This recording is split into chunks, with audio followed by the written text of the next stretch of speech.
Before I start mentioning some rules to name hydrocarbons, we are going to talk about what the IUPAC is and does. The IUPAC was formed in 1919 by chemists from the industry and academia who recognized the need for international standardization in chemistry. The standardization of weights, measures, names, and symbols is essential to the well-being and continued success of the scientific enterprise and to the smooth development and growth of the international trade and commerce.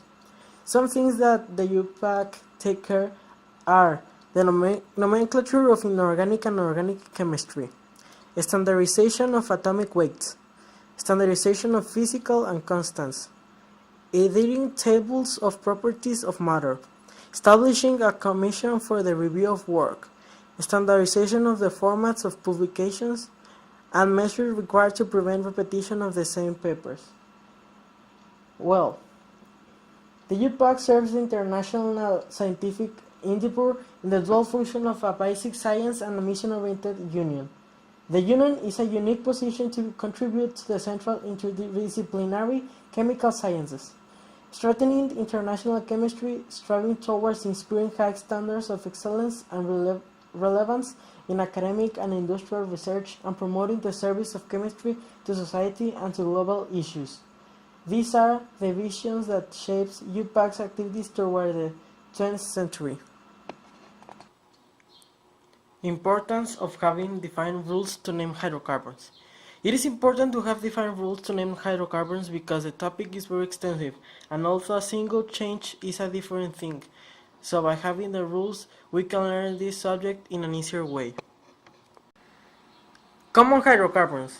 These are the most four common hydrocarbons: alkanes, alkenes, alkynes, and aromatics. In order to name organic compounds, you must first memorize a few basic names. In general, the base part of the name reflects the number of carbons in what you have assigned to be the parent chain. The suffix of the names reflects the types of function groups present on or within the parent chain. Other groups which are attached to the parent chain are called substituents. For example, here we can see that depending on the number of carbons, the suffix is going to change. For example, 1, the suffix is meth, 2, eth, 3, prop, 4, but, 5, pent, 6, x, 7, ept, 8, oct, 9, non, and 10, dec. Let's start with hydrocarbons. Hydrocarbons are carbon-based compounds, and they can be classified in saturated or unsaturated. Let's start with saturated carbons. They are classified in alkanes, and alkanes are carbon-based compounds that only have single bonds. Then with the unsaturated hydrocarbons are the alkenes, alkynes, and the aromatics. The alkynes have triple bonds, the alkenes have double bonds, and aromatics are joined by benzene.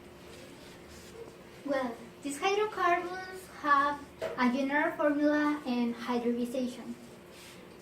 The general formula for alkanes is CN H2N plus 2. For alkenes is CN H2N. For alkynes is CN H2N minus 2, and for aromatics is C6H6 minus R. And the hybridization levels for alkanes is sp3, for alkenes is sp2, for alkynes is... Hydrocarbons which contain only single bonds are called alkanes. They are called saturated hydrocarbons because there is a hydrogen in every possible location. This gives them a general formula.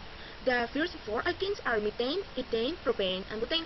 In order to name organic compounds, you must first memorize a few basic names. In general, the base part of the name reflects the number of carbons in which you have assigned to be the parent chain.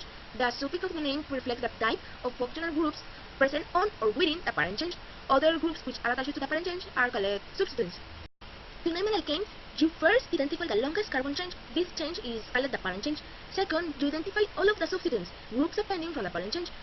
3. You number the carbons of the parent chain from the end that gives the substituents the lowest number. When comparing a series of numbers, the series that is the lowest is the one which contains the lowest number at the occasion of the first difference. If two or more side chains are in equivalent positions, assign them the lowest number to the one which will come first in the name. 4. If the same substituents occur more than once, the location of each point on which the substituents occur is given. In addition, the number of times the substituents group occurs is indicated by a prefix like d, 3, etc., etc. 5. If there are two or more different substituents, they are listed in alphabetical order using the base name. Ignore the prefix. The only prefix which is used when putting the substituents in alphabetical order is iso, as in isopropyl or isobutyl. The prefixes sec and ter are not used in determined alphabetical order except for when compared with each other. If chains of equal length are combined for selection as a parent chain, then the choice goes to the series A, the chain which has the greatest number of side chains, B, the chain whose substituents have the lowest number, C, the chain having the greatest number of carbon atoms in the smaller side chains, and D, the chain having the least branch side chains. And 7, the cycle ring hydrocarbon is designated by the prefix cyclo, which appears directly in front of the base names. Hi, I'm Jared Vander, and I'll tell you about alkenes. First of all, what is an alkene? Well, an alkene is a hydrocarbon that in its parent chain has at least one double bond. So, how we name an alkene? Well, we need to know that the alkenes are almost named as the alkanes, but there are some steps more that we need to know. First, the longest chain must have the double bond. Second, the numbers start from the end closest to this double bond. We indicate the location of this double bond while we naming it.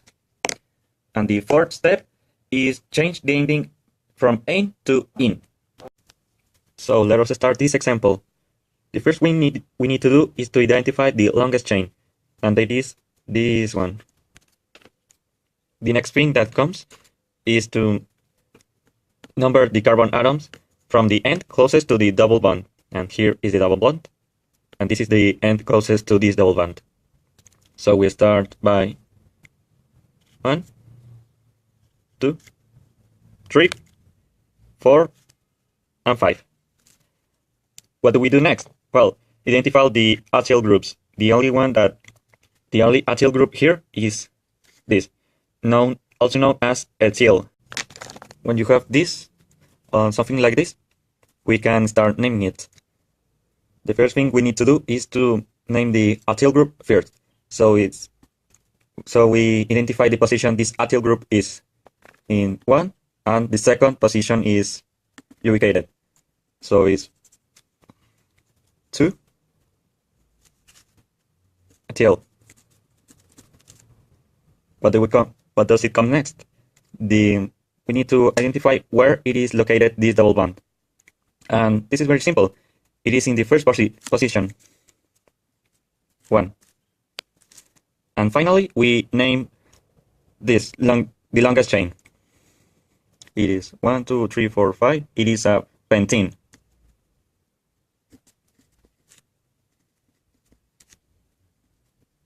And that's all. Hello, my name is Hubert, and today we're going to learn how to name alkynes. First of all, what is an alkyne? An alkyne is any chain of hydrocarbons that contain a triple bond. As we see in here, this is an example, we're gonna learn how to name them, okay? So, first of all, we're gonna base on the IUPAC rules for naming any type of hydrocarbon. So, the first rule states, identify the longest carbon chain, okay? First, this is the longest carbon chain, but since this is an alkyne, we have to check that the triple bond, which is the difference of any alkyne, is in the parent chain. So it is, okay? So we have our parent chain done. It contains 6 hydrocarbons, and we have to name them from the ending that is closest to a triple bond. Okay? So we have first carbon, second, third, fourth, 5, and 6th carbon. Okay? So after that, we have to identify the substituents. A substituent is any hydrocarbon which is left apart from the parent chains. It is in here. What is the name of this substituent? Methyl. 1 carbon, methyl. Okay. So after that, we have to name the alkyl group alphabetically. This only applies if we have more than one substituent, but since we only have one, doesn't matter. Okay, so we have methyl is in 4 carbon, so the name will start like 4 methyl. We have to separate them with. Hi, my name is Fernando Huereca and I'm going to teach you the naming rules for the aromatics. First, we need to know what are aromatics. Aromatics are organic compounds with benzene rings in the center. This term, aromatic, derivated from the benzene-related oils which had a pleasant smells in the 19th century. And the naming rules are: for one substituent, you have to add the word benzene to the element or hydrocarbon you are using. For example, if there is chloride, you just add chlorobenzene or nitrobenzene or ethylbenzene. It's very easy actually. But when there are more than one substituent, there are two different ways. With two substituents, there are two different ways. The one way is the same as before, like cyclic alkanes, like ethyl, benzene, blah blah blah. Easy, right? The other way uses the terms ortho, meta, and para. You use the term ortho when the distribution of the substituent is 1 and 2 of the positions. You use the term meta when the distribution is 1 and 3. And you use the word para when the distribution is 1 and 4.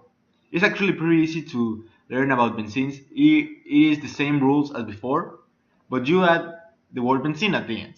It's very easy. My conclusion to this is that it is important for us to learn to name hydrocarbons.